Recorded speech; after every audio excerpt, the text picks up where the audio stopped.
Past performance is no guarantee for future results. Any views or opinions expressed may not reflect those of Seeking Alpha as a whole. The accuracy and completeness of content shared during the event cannot be guaranteed. Content is offered for information purposes only. All event participants must comply with Seeking Alpha's event policy. Analysts, investing group leaders, and other third parties participating in the event include both professional investors and individual investors who may not be licensed or certified by any institute or regulatory body. Seeking Alpha does not take account of your objectives or financial situation and does not offer any personalized investment advice. Seeking Alpha is not a licensed securities dealer, broker, U.S. investment advisor, or investment bank. Good morning, good afternoon, good evening to everyone attending. We are very, very excited to have you here for our Investing Experts Live Top Ideas for 2026. I will be leading the first session with our stalwart income investing group analysts, Samuel Smith, Stephen Bavaria. You know them, you love them. Their analysis has been very, very informative and compelling for many, many years. This year, I think we could all do with some insight, with some cogent analysis. We are in some perplexing, some distressing, some compelling times. There is bad news, there is good news. There are questions, there are some answers, probably more questions. Are we in a valuation reset? Is this a market correction where overextended asset prices, particularly in high growth sectors, are they going to sharply decline to more sustainable levels? That's one question. I opened up the Wall Street Breakfast podcast and newsletter today. I saw gold surging past 5,000. I saw silver notching new highs. The U.S. Consumer Confidence Index declined today, almost 10 points in January. The chief economist at the conference board said confidence collapsed in January as consumer concerns about both the present situation and expectations for the future deepened. All 5 components of the index deteriorated, driving the overall index to its lowest level since May 2014, surpassing those COVID-19 pandemic deaths. The former Kansas City Fed president recently said that inflation is likely to increase after this year's midterm elections. Yes, we're in another election year, driven by the substantial fiscal and monetary stimulus currently fueling the economy. President Trump is leveling tariffs across the globe, along with recurring threats on trade. Some countries are looking for deals of their own, given this new business environment. Canada's Mark Carney came back from China, looking to reset relations there, which triggered a backlash from our White House. Trade blocs are looking to ink their own deals, like the free trade agreement signed between the EU and South America. Another one just wrapped up, which has been referred to as the mother of all deals, involving 2 billion people in the landmark pact between the EU and India, which represents about 1/3 of global trade. We're seeing a lot of earnings this week. Apple, Microsoft, Meta, Tesla, Boeing, Visa, MasterCard, Exxon, Chevron, so many things to get into before we even get to midweek and the Fed meeting, which comes on Wednesday. The market is already heavily pricing in the chance that rates are going to be a hold. That's 99%. Kim Khan, our favorite host of Sunday's Wall Street Brunch and Wall Street Lunch, our podcast from Wall Street Breakfast, he asked the question that Chairman Jerome Powell is going to be asking is about the criminal investigation launched by the White House into Powell's tenure and the Fed about the renovation of the central bank's headquarters. So many things to get into: politics, economy, stocks, investing. Analysts on Seeking Alpha and elsewhere have called these times unprecedented. There is so much to digest. I myself, you may know me as host of our Investing Experts podcast. We've had Stephen and Samuel on a few times to great reception. I've been at Seeking Alpha since the scary old days of 2008. And for some context, those were some scary times. Those were some confusing times. We did not know what was going on. We saw a great financial crisis, a pandemic, a green rush, a gold rush, a silver rush, a chip rush, panic selling, mad amounts of hopium all along the way. There are so many things to discern from these times. One of my favorite Seeking Alpha writers is Scott Galloway, and he wrote this almost 9 years ago in 2017. And he said, and we're getting to the crux of the presentation in a couple minutes.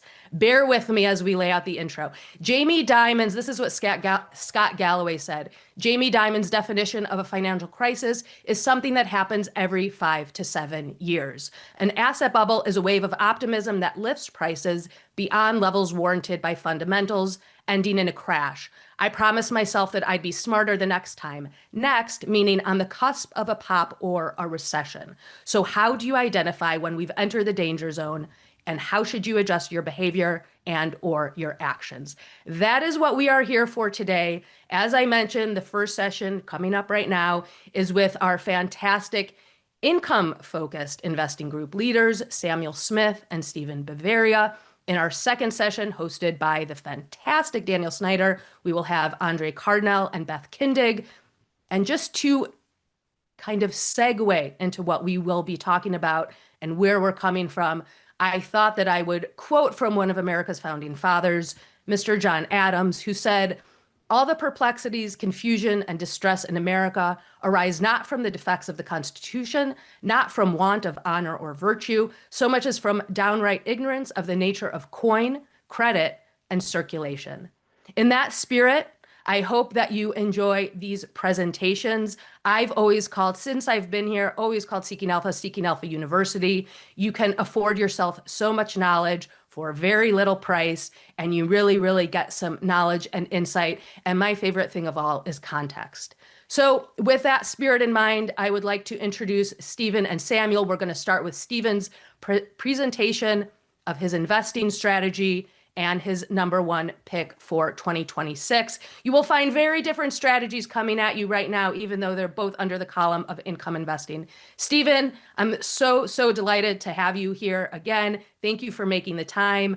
Please share with listeners your strategy and your pick and what else you have to say on this momentous year of 2026. Thanks again. Wow, thank you, Rena. That's a hard act to follow. In a way, you've given away, not given away, but you've given much of what I was going to say. I take a very cautious approach all the time because I agree with Jamie Dimon, at least about crises coming regularly. We never know exactly when they're going to come, but you have to be prepared for them. So my investing approach, and all of this is in an article, by the way, that will be available publicly within a couple hours after this presentation. But, and also I'm going to talk a bit about my income factory philosophy first, because none of what I invest in or my pick for the year probably would make much sense if you don't understand the unusual, but not as unusual as it used to be, philosophy that I have of investing that I call the income factory. Let's see, how do we move it? Here we go. When I started talking about an income factory about, 10 or 12 years ago, I got a lot of pushback from readers and other writers that it was sort of heresy that the only way to grow if you're investing for the long term and you want to grow your income and your investment for the future, for when you're retired, for a lot of us, is to do it through growth stocks. And my income factory strategy was basically a way to create your own growth of your income stream by reinvesting and compounding high cash yields, so you wouldn't be as dependent on capital gains as you are in a traditional equity growth strategy. And a lot of people said, well, you can't do that. You got to have growth stocks.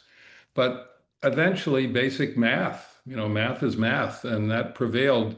If you understand that total return is dividend yield plus capital gain or loss, you can have a 10% yield and a 0% capital gain, or a 10% capital gain and a 0% yield, and they'll both give you a 10% total return, or 5% and 5%.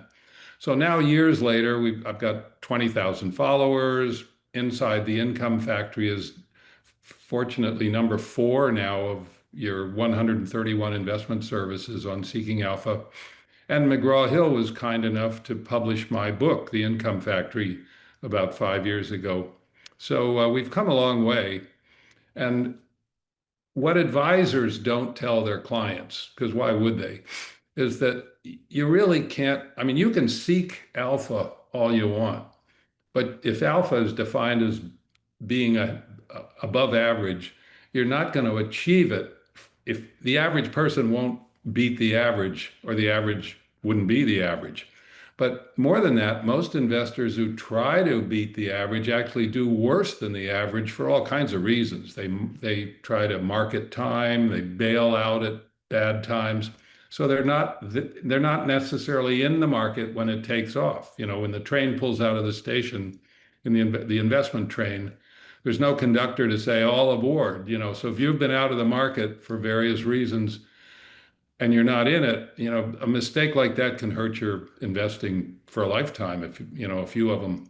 So successful investing, and Nobel Prize winners have written about this and over many, many years, you know, the best way to invest long term for the average person is to index. And this is what Vanguard and John Bogle, it was created on this idea years and years ago. So if you want to achieve the long-term equity average of 9 or 10%, and you do it through indexing by holding tight year after year, decade after decade, you'll double your money and then redouble it every 8 years at 9%. So you've quadrupled your original money in 16 years. You've got 8 times it, whatever that's called, octuple, I don't know, in 24 years, 16 times in 32 years. That's how you can really build, you know, for the long term. And yet even that, oops, is let's see, my slides aren't, here we go. Yeah, the reality can be challenging, as we say. Even indexing can be very scary for a lot of people because the S&P average yield is only about 1 to 1.5%. So to get your average, even whether you're indexing or in growth stocks, you've got to have an additional 7 or 8% in capital gains on average every single year. And that means you're up 15% one year, you're down 10%. It doesn't come all at, you know, in a consistent, you know, your average is just your average, is not consistent. So the biggest mistake that index investors make, just like other investors, is they get defensive, they lose their nerve, they don't stick with it. And really, that's hard. And again, all it takes is a few timing errors, and you've crippled your lifetime investing program. So I came up with the income factory. I call it building wealth without the angst. And the wealth I'm building is your income, your future income, by creating your own growth, by reinvesting and compounding. Now, if you do that with corporate loans, high yield bonds, utility stocks, and I do it all through funds, you can generate consistent interest and dividend income, which might be, depending on what you choose, might be 6, 7%, might be 8, 9, 10%. Currently, it's even been higher than that in various high yield funds. But that's net investment income is what the accountants call it. I call it business as usual income. It's the income you get from a portfolio in cash every year, regardless of what the price of the market price has been doing. So since you're not relying on capital gains, even during periods where the price is down, you're still collecting that steady cash.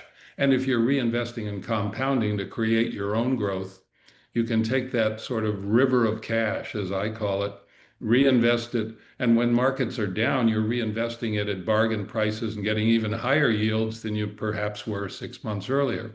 So it's not a strategy for everyone, but the emphasis on cash income rather than market price has changed thousands of people based on what I'm hearing from my readers and everybody out there. You know, for thousands of people, it allows them to sleep better at night and not worry so much about market ups and downs. So I don't know if this slide's showing, it just shows the title of the slide. There it is. It's, you know, this sounds great in theory, but what about this year? And, you know, I could not do a better job or even as good a job as Rena did in listing all the things that concern us all, whether we're investors or just citizens, about, what's going on in our world geopolitically, politically here in America, economically, the impact of the political and geopolitical things on our economy, tariffs and going to war with our own best friends in NATO, that sort of, those kinds of things. They're not going to help, let's put it that way, the investment climate.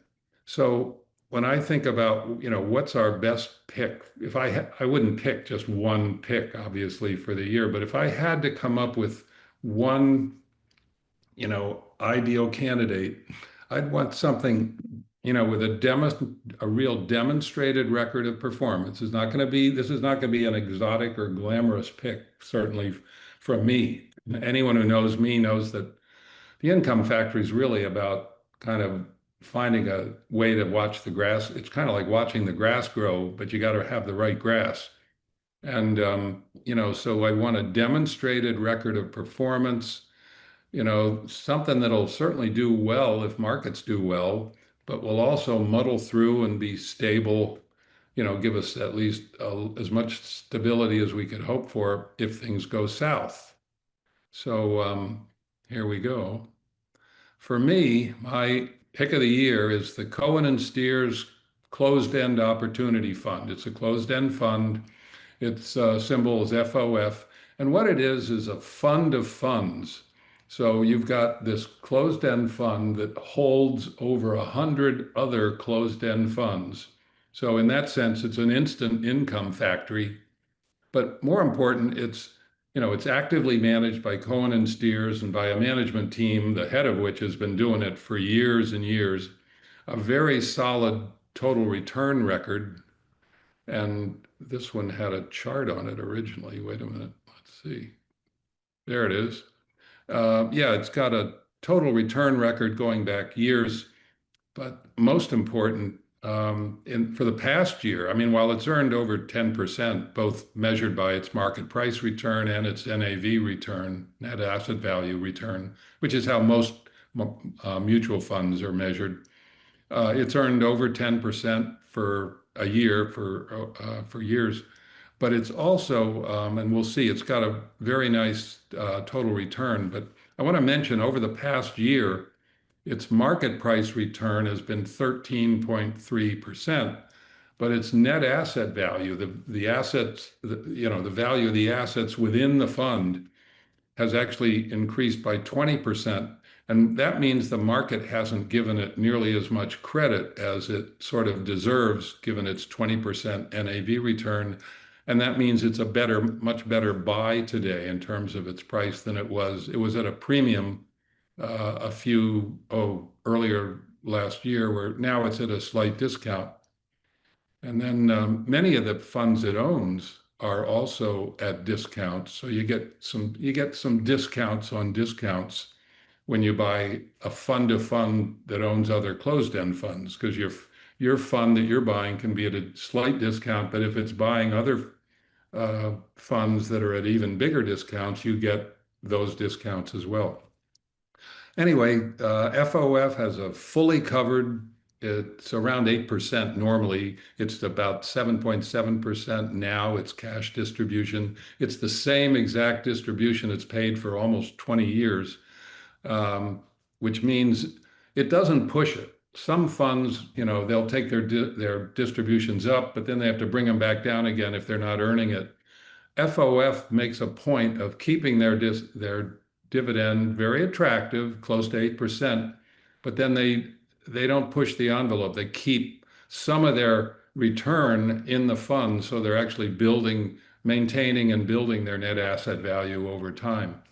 It's tax friendly, so it's great in IRAs, but it's also good in a taxable account, in that it's about 50% or so of its recent distributions have been tax deferred, which is great.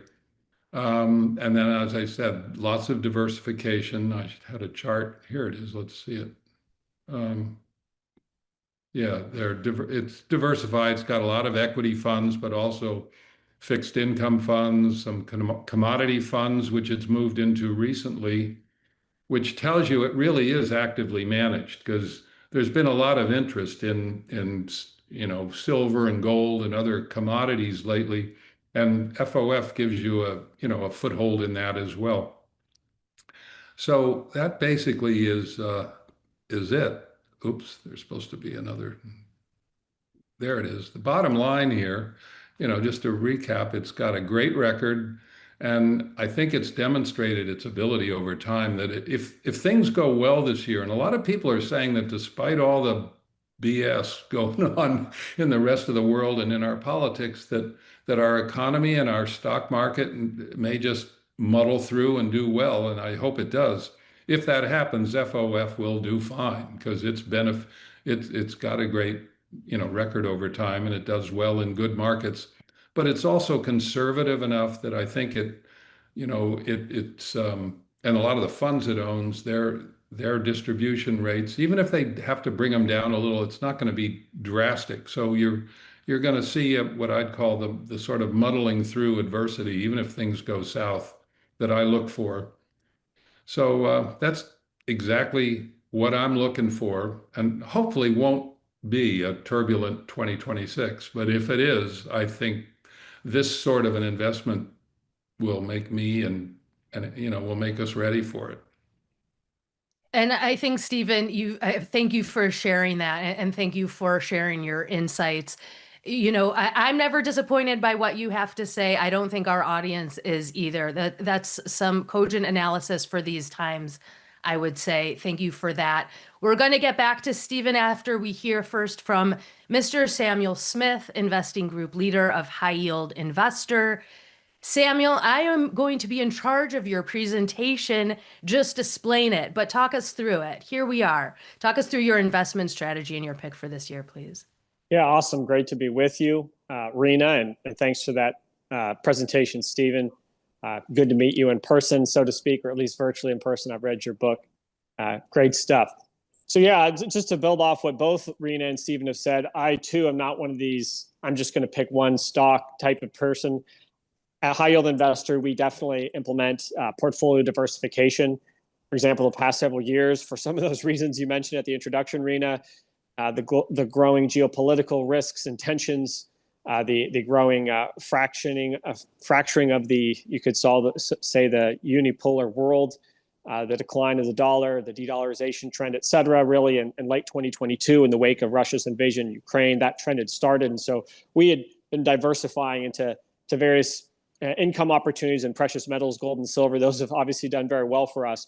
But our bread and butter at High Yield Investor is dividend stocks. And in particular, as you can see there on the slide, our investing strategy is to target primarily high quality companies.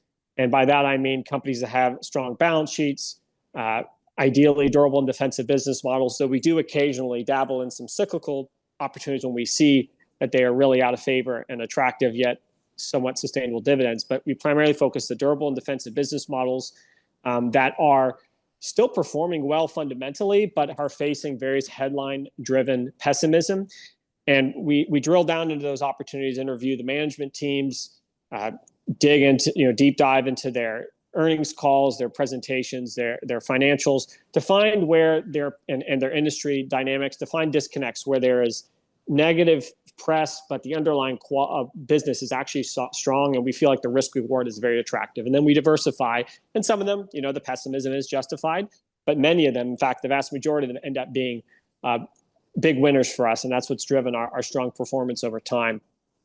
And we find that with these opportunities, in many cases, even if some of the pessimism is justified, if it's trading at a deep enough discount, it becomes a coin flip scenario. I don't know how many of you guys are familiar with Manish Pabrai. He's a famous Indian investor who's modeled his approach after Warren Buffett's in many respects. He's a value investor. You can see him on YouTube and other places. Good interviews, always worth listening. He's also got a good book to read. But basically, it's a coin flip. Heads, I win. Tails, I lose, but I don't lose much.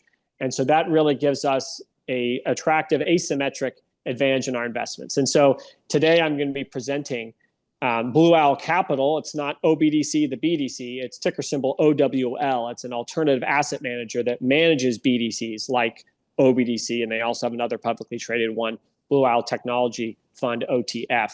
And I believe that this opportunity gives us an attractive current yield and a deeply discounted valuation along with significant growth potential, so that even if it massively underperforms what both the consensus analyst estimates and management's guidance indicate for growth, when you factor in the yield and its deeply discounted valuation, it should still very likely deliver double-digit annualized total returns, but it has potential to deliver really big total returns if everything plays out nicely. So you can go to the next slide. So as I said, it's an alternative asset manager, has over $295 billion in assets under management. That puts it into the tier of large asset managers, obviously lower AUM by a considerable margin than, say, the largest ones like Blackstone and Brookfield in the alternative asset management space. And obviously KKR is a big player, Carlyle Group, Ares, Apollo, et cetera. But it's in that club of big boys. And what really sets it apart is that it has about 75% of its assets under management are in permanent capital, and 86% of its fee-related earnings come from permanent capital. And so that gives it a much more stable and recurring fee stream than many of its peers. In fact, not only that, but it also does not have exposure to carried interest. All of its earnings come from fee-related earnings. And so as opposed to Blackstone, for example, that generates a lot of its earnings from carried interest, Blue Owl Capital is more defensive and durable in terms of its fee stream. I think it's also worth mentioning, you can go to the next slide, that this means that they don't have to re-raise expiring funds as much, because what they do with their permanent capital funds is they typically have a liquidity event where the people invest in them can then sell out of the fund, but it just goes to another investor. For example, their permanent vehicles like OBDC, the BDC, you have complete liquidity there, but unless the company, the manager decides to buy back stock, which they do on occasion, that fund they still own it, regardless if the shareholder changes hands. So that's really beneficial for them. Another thing that this benefits them is that they can invest with a long-term time horizon. Instead of saying, oh, this fund ends in 5 years, or it's coming towards its end, I'm going to need to take measures to try to ensure that I get a decent return in the short term so that the client has a good experience that they'll come back again to reinvest. They say, oh, well, I have a long time to stay in this fund because it's permanent capital. And so they can invest for maximum risk-adjusted long-term total returns because they can take that long-term approach. That's a competitive advantage they have as well. And not only that, but the assets that they invest in primarily are more defensive in nature, like senior secured first lien loans that they allocate to, triple net lease REIT investments to investment grade counterparties. So very, very defensive. Think like a Realty Income or an Agree Realty type strategy, or even more conservative because they're almost entirely invested in investment grade counterparties, or even their data center leases where they own a data center or they finance a data center and the counterparty is Meta or some other high rated, very cash rich company. And so they have a more defensive approach. And so that also sets them up for a more defensive setup. All right, you can go to the next slide. And on top of that, as an alternative asset manager, they run a balance sheet light business strategy. And that means that they are very cash generative. Instead of owning the actual assets themselves, they simply manage the funds. And so their clients own the real estate, their clients own the loans, et cetera. And so they simply just earn, like I said, that stable fees, stream of fees from the funds that they manage. And they have very limited CapEx requirements. And much of their growth is either via them issuing shares to acquire another business on an accretive basis. And of course, the company that they're buying receives those shares, typically has a long lockup period to ensure alignment as they join the company, or they may borrow some money, or they may use some of their return earnings to buy companies, but most of their growth is through organic fundraising. And so that's very capital light. That's a very high return on invested capital type venture. And so they can return virtually all of their cash flow, and they do, to shareholders via buybacks and dividends. And they primarily do so through a dividend. And so that is a big advantage because it enables them to have a high payout ratio and therefore pay out a high dividend yield, which currently it's at a 6.2% yield, while also generating very strong growth. And so Blackstone's done that. Brookfield's now doing that with their BAM. KKR's done that, et cetera. And those companies all have phenomenal long-term total return track records largely due to this. They can give you the best of both worlds, the high yield and the strong growth. All right, go to the next slide. And also, obviously, importantly, they also have a strong balance sheet. So they are asset light. So that, for one, reduces the capital requirements. Like you'll see a lot of companies that may have an attractive dividend and even fully cover it with earnings. Like, for example, AT&T a number of years ago.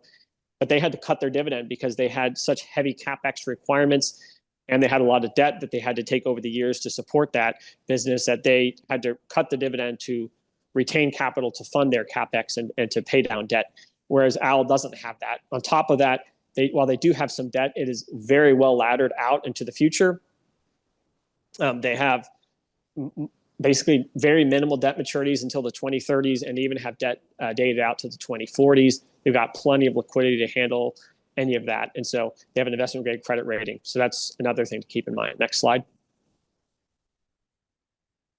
Okay, another thing I really like I said, they have that really attractive yield. When I made this slide, it was just under 6%. It's come down a little bit since then. So you get an even better deal than when I initially put this slide together. It's now a little bit over 6% yield. And they are projected based on analyst consensus estimates through the end of 2029. So through the end of the decade, to grow their distributable earnings per share at a 15.7% CAGR. So you put that plus the yield, you can do the math. That gets you over 20% right there.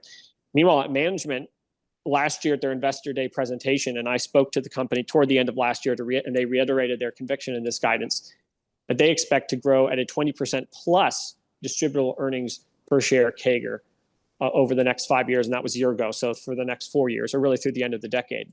So that, again, they're even more bullish than the analyst consensus is. So, you can pick which one you like, but even if you go with the analyst consensus estimate, that's still very attractive without needing them to outperform. In fact, again, they can underperform even the analyst consensus estimates, and you're still getting something in the teens annualized return without needing any valuation multiple expansion. All right, go ahead to the next one. All right, now, of course, you could say, okay, this sounds too good to be true. What's the catch? And of course, there is always a catch because the market may be inefficient at times. I'm one who does believe in an inefficient market. My own track record shows that. Obviously, you have many others like Warren Buffett who are much, obviously, more accomplished than me, but there are plenty of examples of investors who can routinely outperform the market.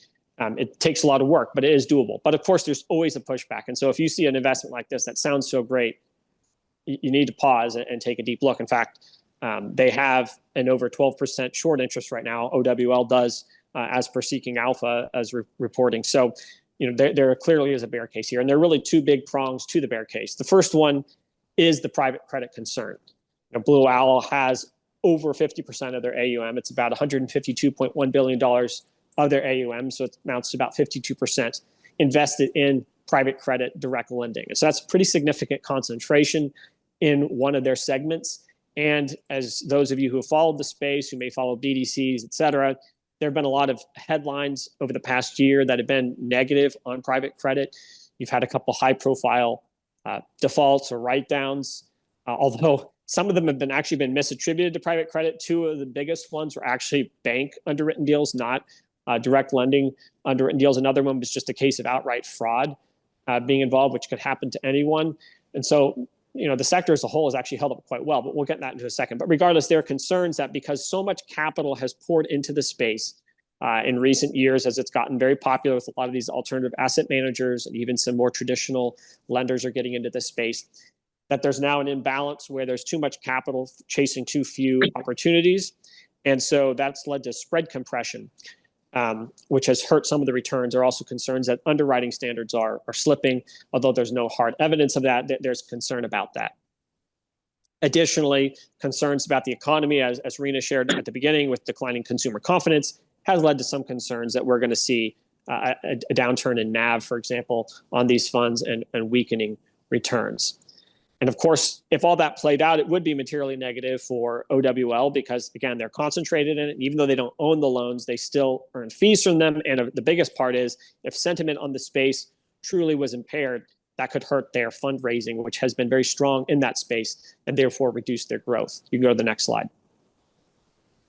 Okay, I do think these concerns are overstated largely, though, because first of all, the industry is not new. It's not some new hot phenomenon that's unproven. The private credit industry has been around for quite some time. It's been through numerous economic cycles. You have names like Aris Capital Corporation, Main Street Capital that have been through the great financial crisis. They've been through COVID, et cetera, and they've weathered them quite fine over time. Of course, an economic downturn does hurt in the near term, but this hurts anything. This industry's done well. Owl Rock, which is Blue Owl's private credit business, existed for quite a while before OWO went public. They've operated for over a decade, and they have a historical loss ratio of just 13 basis points, which is extremely low, way below high yield bonds, leveraged loans, or any other potential peer comparable out there. So they are a proven track record. They've gone through COVID, and they've done a great job. So that gives me a lot of confidence in Blue Owl's underwriting. They invest in a very small percentage of reviewed deals, so they're not one of these people that's just taking on tons of capital and just throwing at whatever deals that come across their way to earn fees. They're very selective. They take great pride. They have a very good team in ensuring that they keep their loss ratio very low and earn very good risk-adjusted returns for shareholders. Along with that, they invest like 90% roughly of their loans are in senior secured first liens. So that, again, that senior in the capital stack position does add additional security. They also are very highly diversified with a very low percentage in each loan. So their portfolios are very well diversified. So even if they do have a couple of bad loans, which every lender does inevitably, it has a minimal impact. You can go to the next slide. And we see this again, not just what they're saying and reporting, but if you look at their publicly traded BDCs, OBDC and OTF, they both have very low non-accrual rates. OBDC, which is more of a traditional diversified BDC, has only 1.3% non-accruals on a fair value basis, and only 1.4% of their portfolio is rated an internal risk level of 4 or 5, which are their two worst. Again, virtually the entire portfolio is 3 or above, which is considered, not on the verge of any major issues. Their technology one, which is a software lending business, is even better. They have only one company in non-accrual, which represents just 0.1% of the portfolio at fair value. And again, that's the one that's rated risk level 4 or 5. The rest of the portfolio is doing well. Go to the next slide. And I guess one other thing I'll just mention there too that I forgot was that they do have a third party perform their internal marking of their loans. So it's not just them making up stuff to say, oh, everything's great. They do have internal third party group to come in and look at their loans every quarter to market.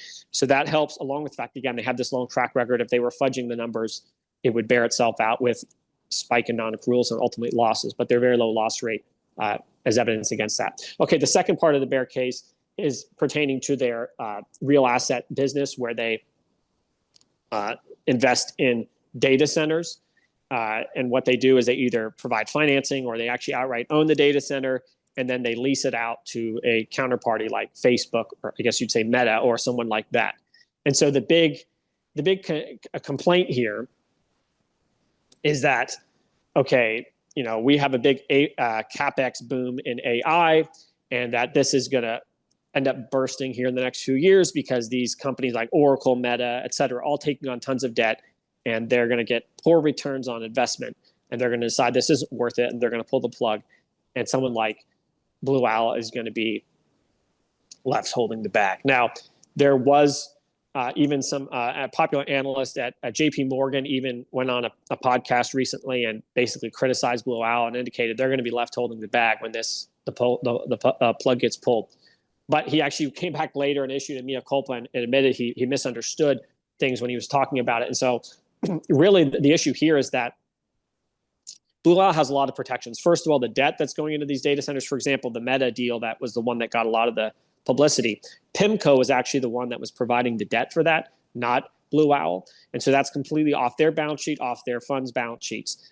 And even the investment here is on their fund balance sheet. So Blue Owl itself doesn't own it. It's their clients that own it. So again, that's additional insulation for Blue Owl. And third, their contractual make-whole agreements that even if Meta walks away from the lease, they have like every 5 years, they have a walk-away clause or something like that. There's a contractual guarantee that the clients at Blue Owl and their funds will earn a contractual return that's actually quite attractive, even if Meta breaks the lease. So again, it's a very low risk investment. It's effectively, you could say, like kind of a preferred equity type setup where they should do well. The only way they'd really lose money on this is if Meta itself goes into financial distress and can't honor the make-whole agreement, which if that's happening with a company like Meta, and you look where the market's pricing it and the market as a whole on mega cap tech stocks, the entire market is going to be collapsing. And I don't think a defaulted lease in one of Blue Owl's funds or two of its funds or whatever is going to be, the story people are worried about.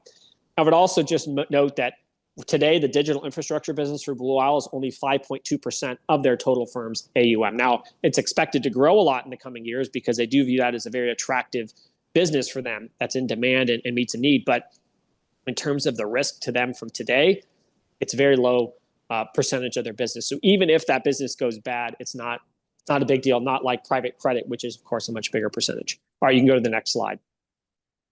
Okay, you can go to the next one as well. Okay, so the third component of the thesis here is, in addition to those two bear theses, they get a lot of press. There have been a lot of articles written about both of those, and I think that they're just reflect a misunderstanding of the business and the state of it right now. Another big reason to really like Blue Owl is that there's a clear valuation disconnect. So it trades about 17 times forward earnings, a little less than that. And it has, like I said, around a 6% dividend yield. But not only is that attractive on its face, especially when you look at the growth rates that I mentioned earlier, but if you compare it to its peers, like, for example, Blackstone trades at 25 times earnings with a 3.4% dividend yield. So materially higher, about a 50% premium in terms of its price to distributable earnings ratio, just a little bit over half the dividend yield that Owl offers.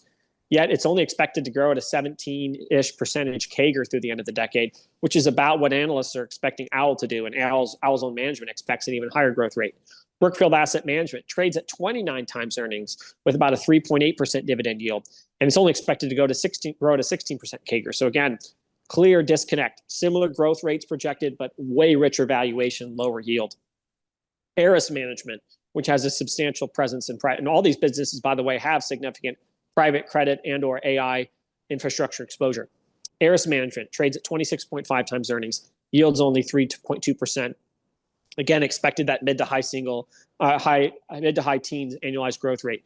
KKR, 20.5 times earnings, only a 0.6% dividend yield with about a 20% expected growth rate. So a little bit higher growth rate, but way, way lower dividend yield and trades at a premium valuation. Apollo Global Management, which, by the way, has about 80% of its AUM in credit. So it's much more risky in that front than Blue Owl Capital is. Only yields 1.5% while having a similar yield and growth rate expectation that Owl has. So no matter which one of these other big boys you look at, Owl is clearly the best combination of yield, growth, and value. And again, I think that the big criticisms that somehow it's a lower quality manager just don't hold up under the scrutiny that I just shared. And you can go to the next slide. And really, as a final takeaway here, I would just add, this isn't just my opinion. Insiders are putting their money where their mouth is on this. So senior management gets all their equity there, or gets all their compensation in equity, Blue Owl stock. And so they're already heavily aligned with shareholders without having to buy any themselves. But that being said, they still purchased over $15 million worth of shares just this past November and December at a stock price that's very similar to where the stock is trading today. $15 million, that's not a little bit. Not only that, but the company itself repurchased more than $50 million worth of the stock under its buyback program. On top of that, the subsidiaries, the publicly traded BDCs, OBDC and OTF that I mentioned earlier, they repurchased approximately $115 million worth of their own stock on a combined basis during that same time frame. And insiders and those two companies purchased more than $20 million of stock. So again, there's clearly a lot of confidence in their private credit business. There's clearly a lot of confidence in OWL as well on the insider basis. So when you combine all that with the strong credit rating, the significant liquidity, the growth track record, the asset light fee-based earnings business model with the high yield and the attractive valuations compared to peers with, again, just that misunderstanding about the two big risks that they're getting and all the negative headlines. I think this is one of those asymmetric bets that is currently hated, but I think for patient investors who can ride the negative headlines and the volatility that comes with it are going to be richly rewarded over time.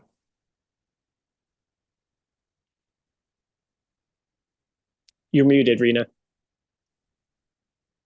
Hello. Just nothing without a technical difficulty, nothing without a little fallibility. Samuel, thank you for that very much. Really appreciate that take. As I mentioned, I'm used to hosting the Investing Experts podcast, which we are not afforded live questions. And that's one of the great things about these live events is that you can ask questions to two great investing minds. But before we get to the Q&A, I want to leave a bunch of time for that. We have over 30 minutes to get into that. But Stephen and Samuel, I wanted to give you each a chance to reflect on each other's presentation, or things that you may have forgotten to bring up, or things of value to note for investors. Stephen, I'll start with you. Do you have anything to mention before we get to the Q&A?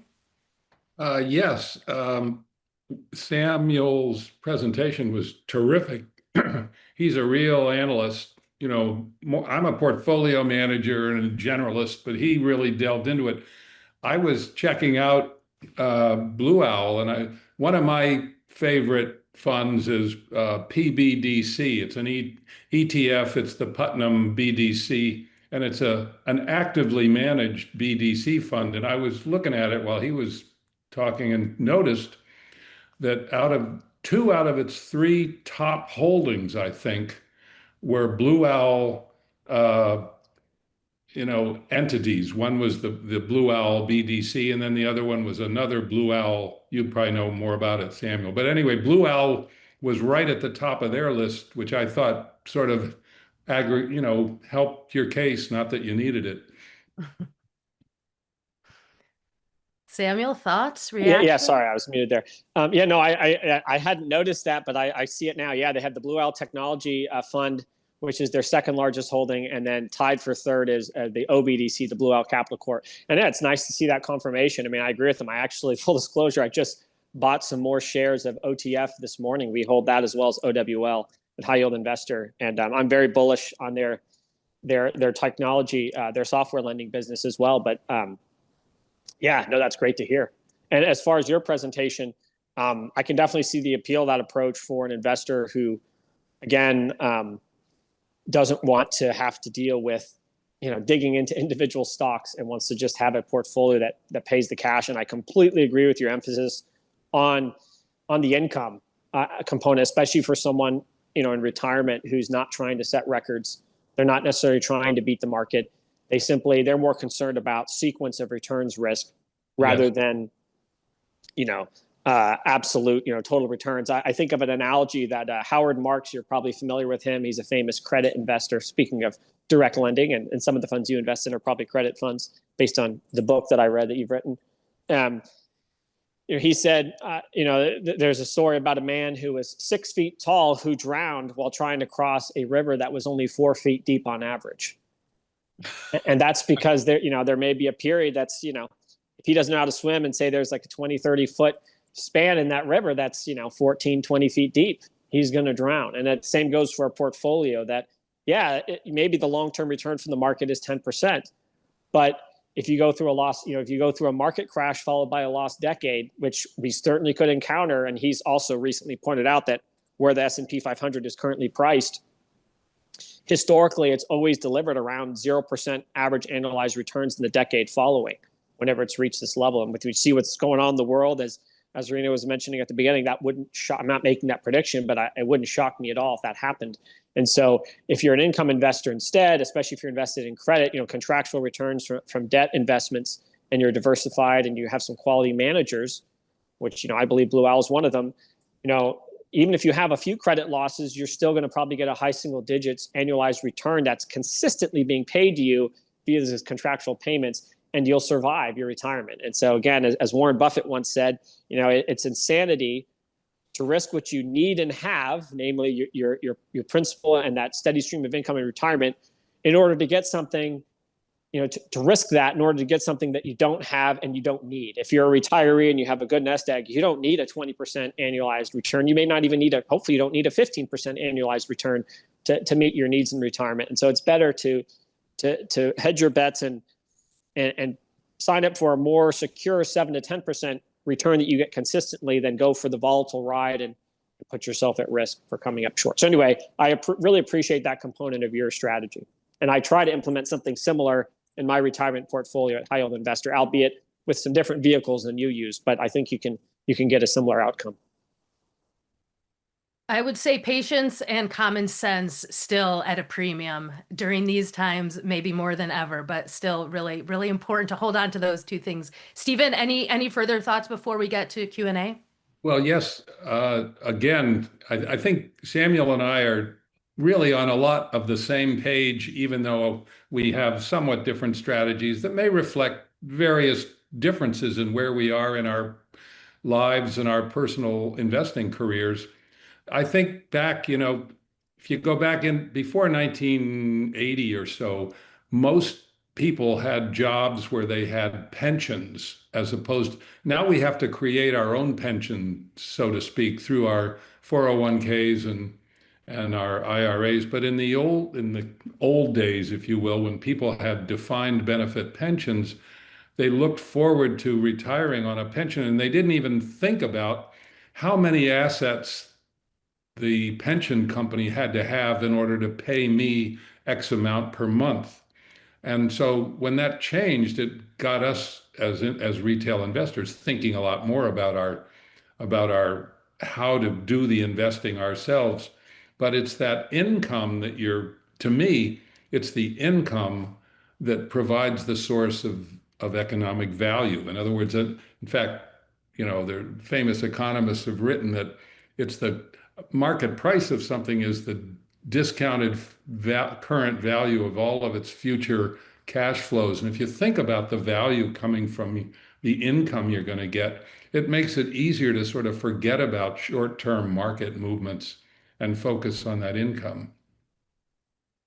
Samuel, I'll leave you with the last word before we get to some Q&A if you want. Let's go to Q&A. Let's go to Q&A. And does everybody know what's cooler than one outstanding investment analyst? Is two outstanding investment analysts.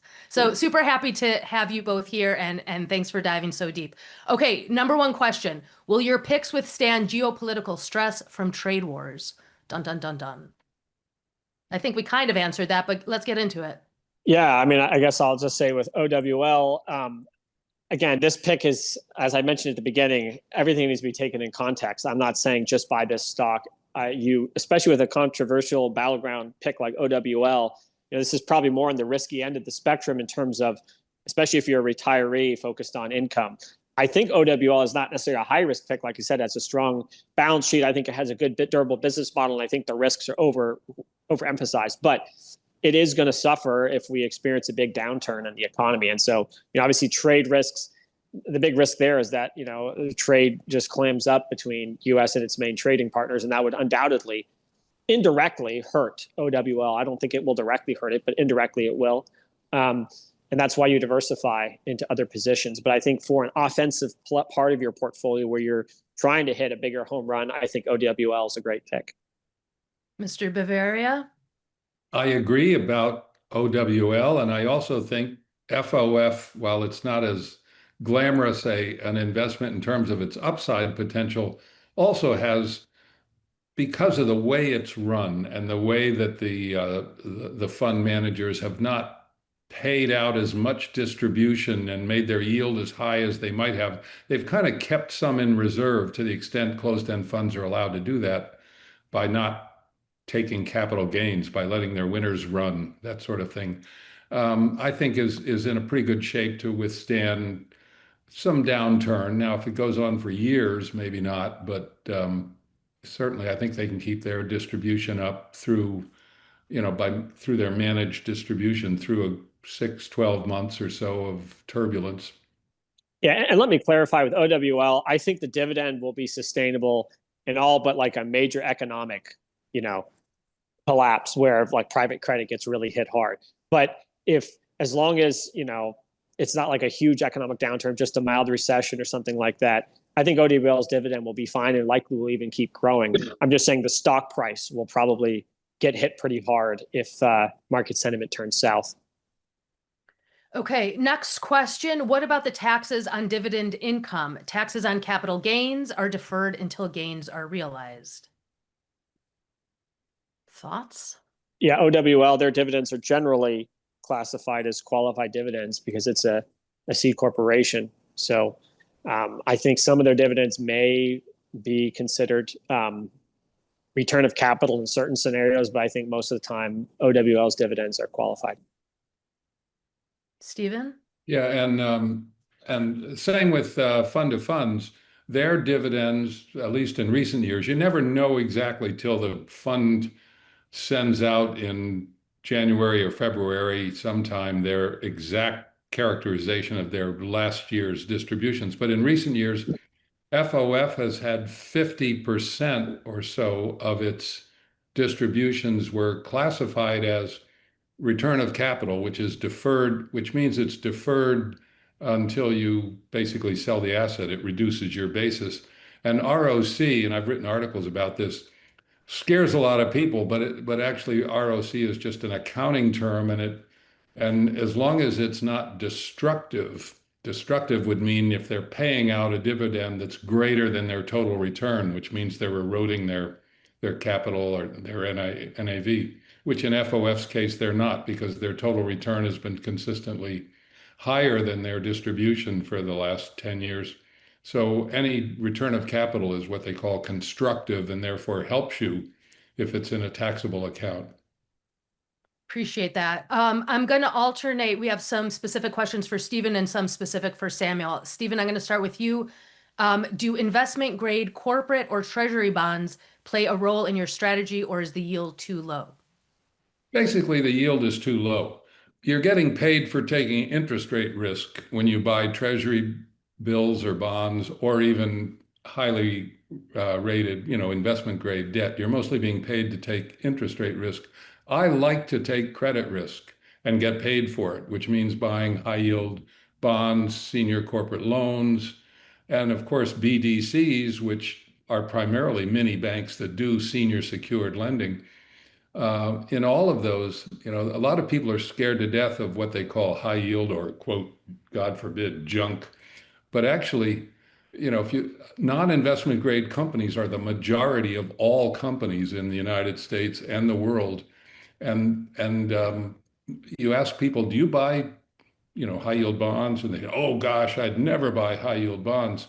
And then you say, oh, by the way, in your stock portfolio, do you own any mid cap funds or small cap funds? And they say, oh, sure. And then I say, well, those are the companies that issue the high yield bonds that you say you'd never buy, which of course are higher on the balance sheet and have to get paid, or your stock is worthless. So there's a lot of, and of course, Samuel knows this probably better than I, and that's part of his investing philosophy when he talked about private credit and everything. A lot of these markets have much worse reputations in a way than they deserve. And the people who study them and get to know them realize that, hey, there's good value here. You get paid for the credit risk you take. All right, Samuel, there's a few questions about concerns that people are interested if you share the concerns about Blue Owl. I'm going to combine them all into one question, but feel free to pick it apart. Okay, here are some of the concerns that they mentioned. The very high short interest, the credit risk, the payout ratio being 105%, and the fact that Blue Owl is down 40% last year, if you're ignoring the price performance. Okay, so I'll go first with the big price being down. That's exactly why I like it. A vast majority of the stocks I buy are ones whose prices are like the last 12 months or so, price performance looks terrible. I'm not a momentum chaser. I don't chase hot stocks. I buy value. And also, if you'll note, before then, it had been on an incredible run higher before it pulled back sharp. And I actually owned it, rode it up into the 20s, and then sold, and then it's come back. And so I'm buying back in. So, it's called value investing. But the short interest component, again, I would point to the bear theses that I shared in the presentation. And OWL is particularly targeted for this because, one, it's a little bit smaller than its larger peers, like I mentioned. And two, it has both, even though it's small, data infrastructure exposure along with private credit exposure.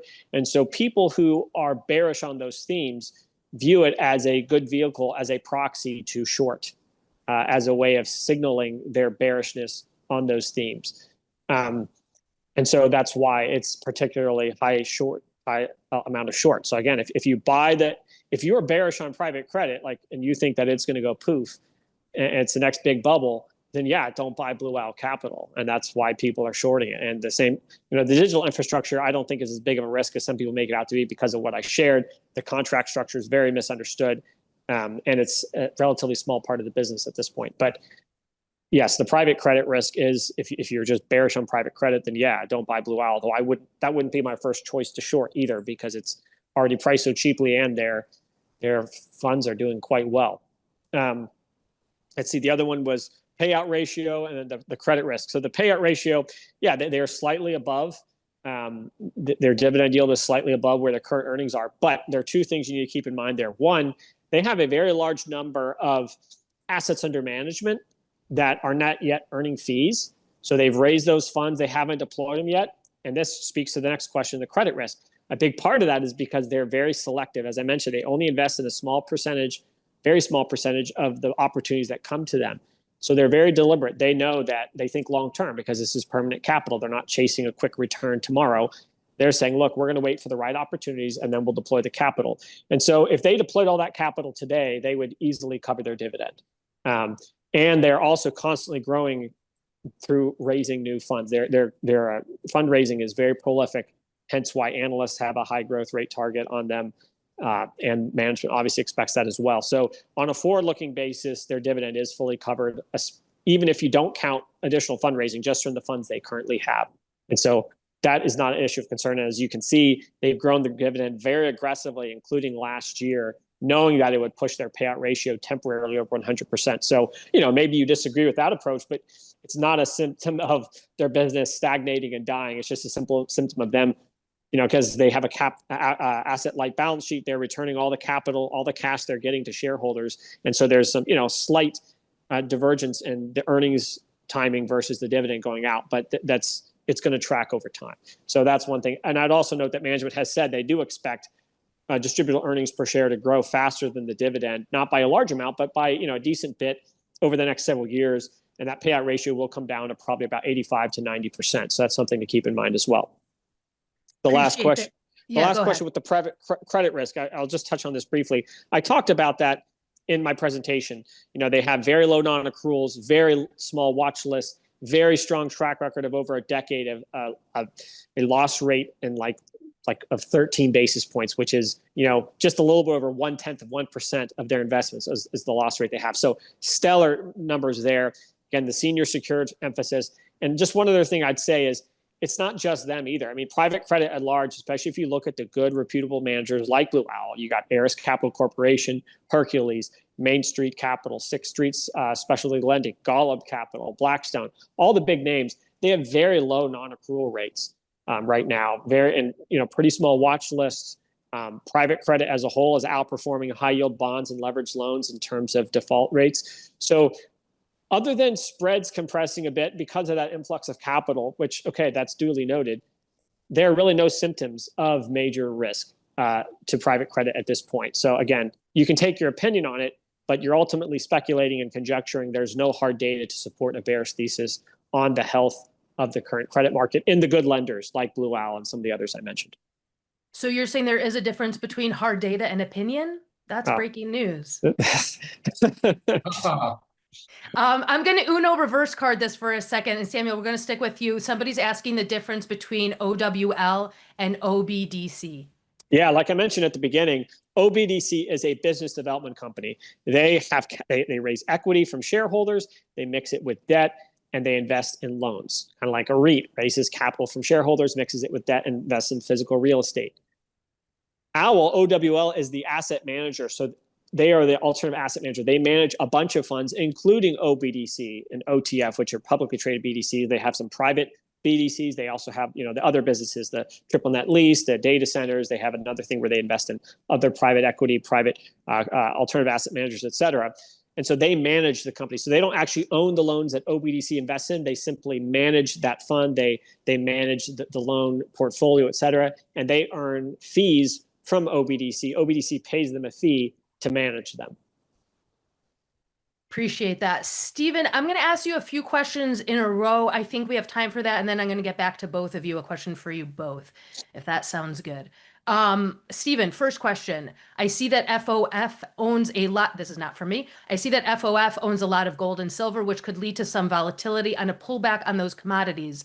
What are your thoughts on being so metal heavy?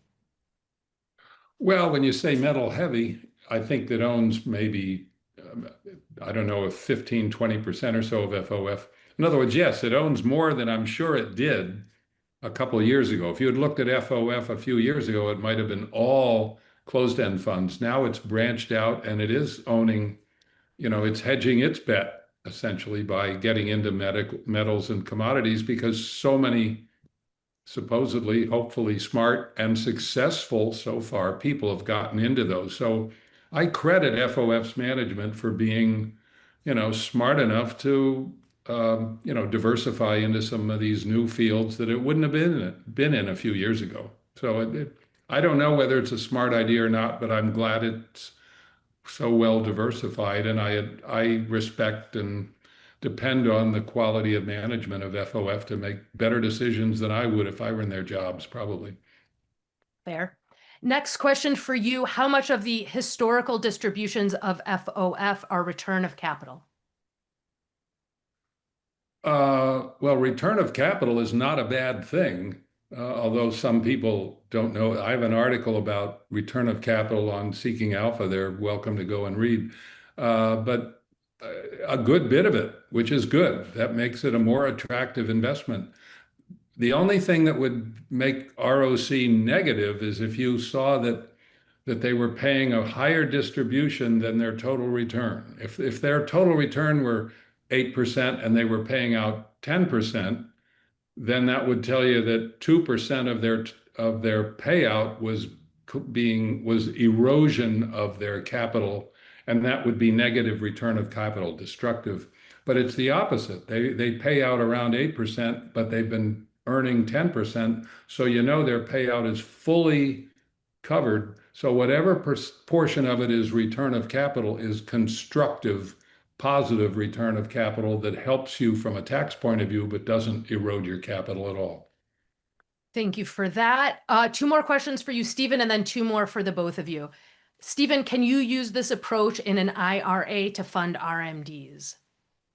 Oh, absolutely. In fact, the income factory was designed for IRAs in the sense that most of my investing was and still is in IRAs, although I have to take some out every year because I'm at that point where you're required to take a distribution. But no, to the extent you're using credit, especially credit funds, closed-end funds are like pass-through, so they don't pay taxes, but those of us who own them, the shareholders do.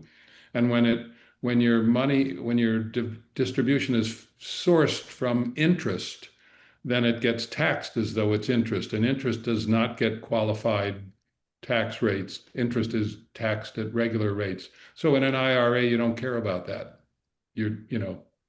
Because you don't pay any interest until you take the money out later on. Okay, questions are still coming in. So I'm here are two more for you, Stephen. One, does FOF insure against currency debasement? I don't think they insure against it. They're denominated in US dollars. They invest in funds that are largely US closed-end funds. So it's if you were outside the United States investing in FOF, you would worry about the risk you'd have by being in dollars.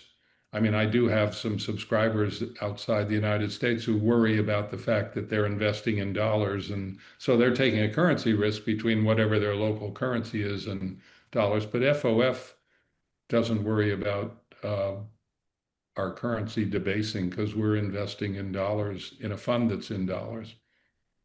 And one more before we go back to Samuel. FOF is currently at a 52-week high. Is it still a buy?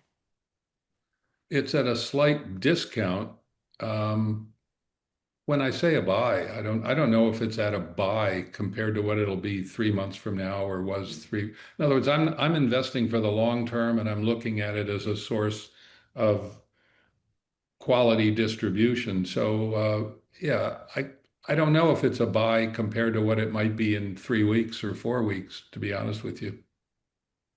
Samuel, before I get to questions for both of you, somebody just asked if you're going to recommend OWL, why not OXLC? Very different companies. So that's apples and oranges. I don't know how else to answer that because I don't have the time or the scope here to really give a breakdown beyond that. They're just totally different instruments. Okay, good enough.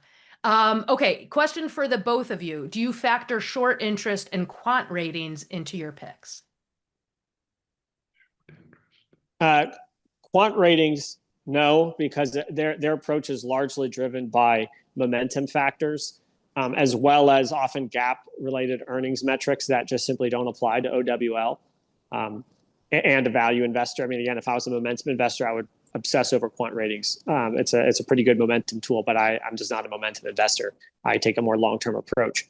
And I let volatility serve me. I don't chase volatility. As far as short interest, of course, whenever I see a high short interest, it means it's a battleground stock. And so it means that you really need to look closely at the risks and not just take management's word for granted when they give you a nice glossy presentation. So yes, in the case of OWL, that's why I've done a lot of research and really dug into it beyond just looking at the investor presentation. And I've come to my conclusion. Stephen? Yeah, basically the same answer. Certainly, as far as quant ratings, I'm not a short-term trader. I'm not looking at momentum moves. As far as the amount of short interest in a stock or a fund I buy, I don't know how many of my funds are shorted very much, but that would be an indication that it's probably at a high and maybe an unsupported high. So if I knew about that, it would probably give me a further reason not to buy it. But something that was being shorted, it would probably be at a premium, would probably have other qualities about it that I wouldn't like to begin with. Do you use stop loss orders? And if so, what is the strategy?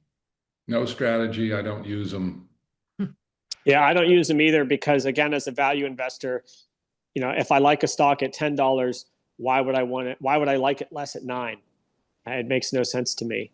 Yeah. What do you both anticipate when it comes to potential interest rate cuts this year by the Fed? Oh boy. Go ahead, Stephen. I'm one leg. Thank you so much. I suspect, and I only know what I read, what other opinions I read. I get the sense that there's enough momentum in the whole Fed world. I mean, I suspect this next time around you're going to have votes on the committee in both directions. I'm guessing or won't be surprised if there's another cut, even if it's not necessarily economically necessary. I mean, I think there are plenty of reasons to argue that rates could go up and down, given how we don't know what's happening with inflation. If there's going to be more tariff, you don't know what's going to happen on the tariff front, but if we do have more tariffs, that certainly could increase the cost of things, and we don't know enough about how much has been delayed, how much of U.S. companies and importers, swallowed it and absorbed as much as they can, but that their main, there's just so much that I have no idea. Is the long but should have been shorter answer. But honest, and we are craving honesty. Samuel? Yeah, I mean, the Fed is it seems like becoming like the rest of the United States, increasingly politicized, with an administration putting a lot of pressure, and then likely some members of the board who would like to spite the current administration. And so there's just that, polarizing, like everything nowadays. You see it, law enforcement, et cetera, at various states like Minnesota. It's the state of our country. And I don't want to get too into politics here, but, at the end of the day, that's what it's coming down to. And so I think the current data does not support further cuts, my personal opinion, but I think we probably will get at least one or two more this year. But my focus is more on the long end of the curve anyway. just because I think that's has a much bigger impact on where valuations are going to go in terms of stocks. So I'm not one who obsesses over the Fed. I think that's wise. Wise advice for us all, probably. Okay, some specific Blue Owl questions as we're coming to a close here. And again, thank you for everybody's questions. Really, really appreciate adding to this conversation. Okay, Samuel, what percentage of OWL is involved in data centers? And is there concern about this credit aspect given the elevated CDS numbers with firms like Oracle? Yeah, so I touched on that in the presentation.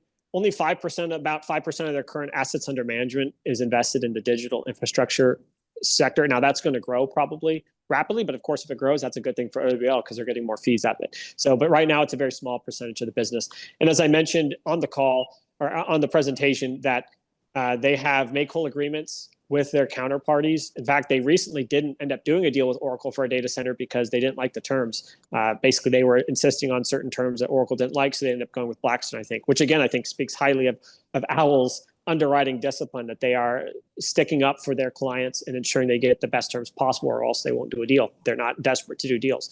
And so, but they had make-whole agreements so that if, say, for example, they have a big deal with Meta, so if Meta walks away from the lease, they still get a make-whole agreement that their clients get a contractual return that's actually quite attractive. And again, that's permanent capital that Owl has, so they can just then reinvest the funds in whatever else is available. Maybe it's not even digital infrastructure; they'll go to something else. But so I'm not worried about it.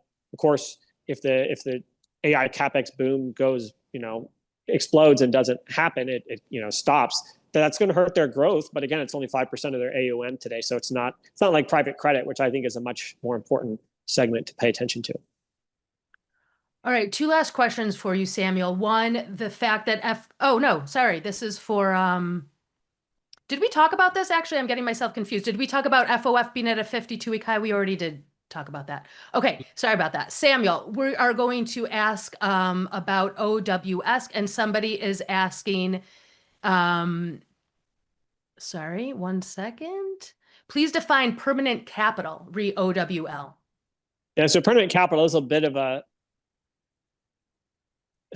subjective definition, but that's what they classify it as. But basically, it's assets. In general, it means it's assets under management. It's assets that funds they've raised and they manage that has no clear expiration date on which point it's being fully returned to the investor. So, for example, a good example is a publicly traded BDC like OBDC that Owl manages.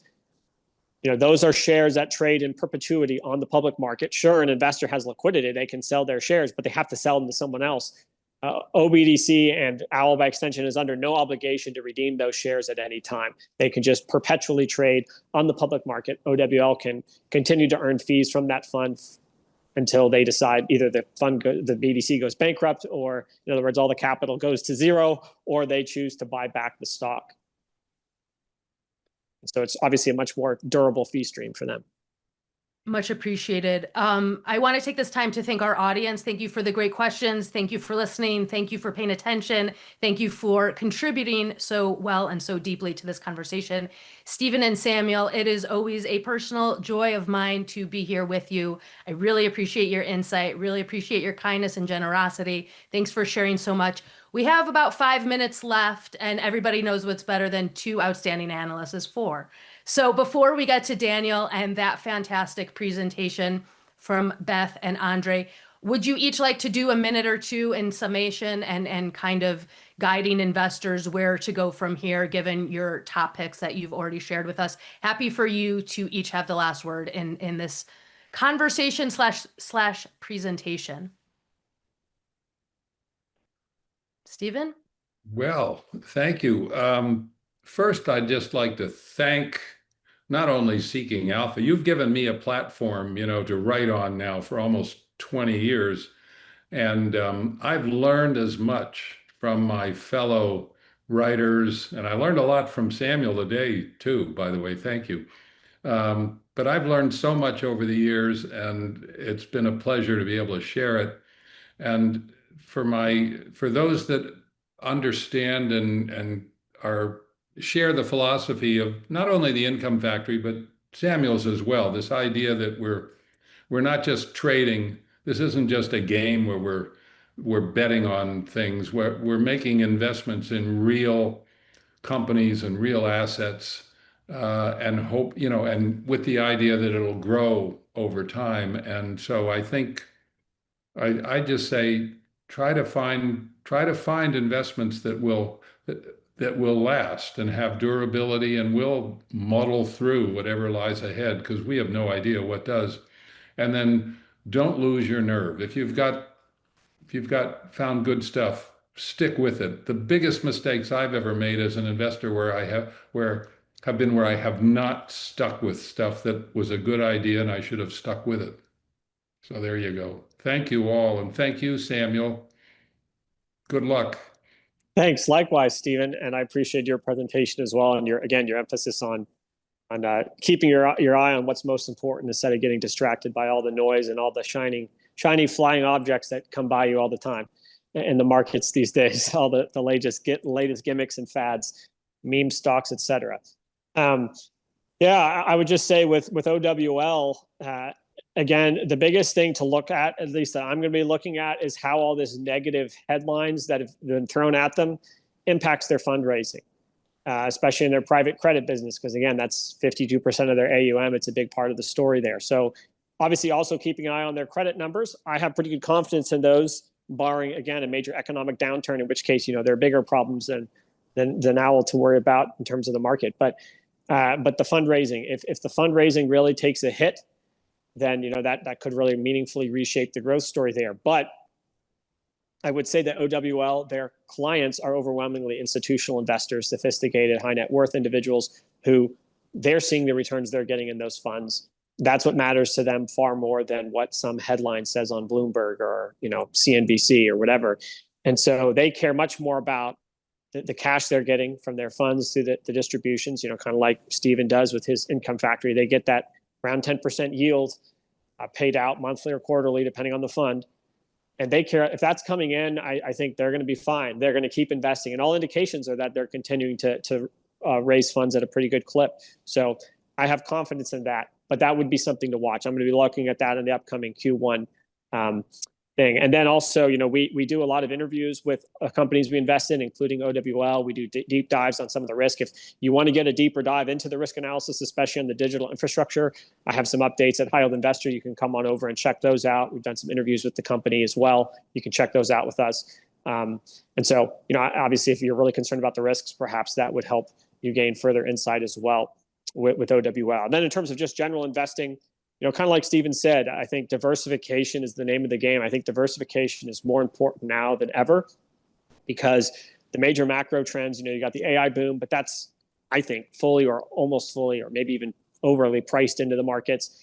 The geopolitical and currency debasement risk, that was why I was really bullish on precious metals the past few years. But now that's largely, I'm still very long and buying, some, but it's obviously been priced at least to some extent into the market. So that's no longer a slam dunk.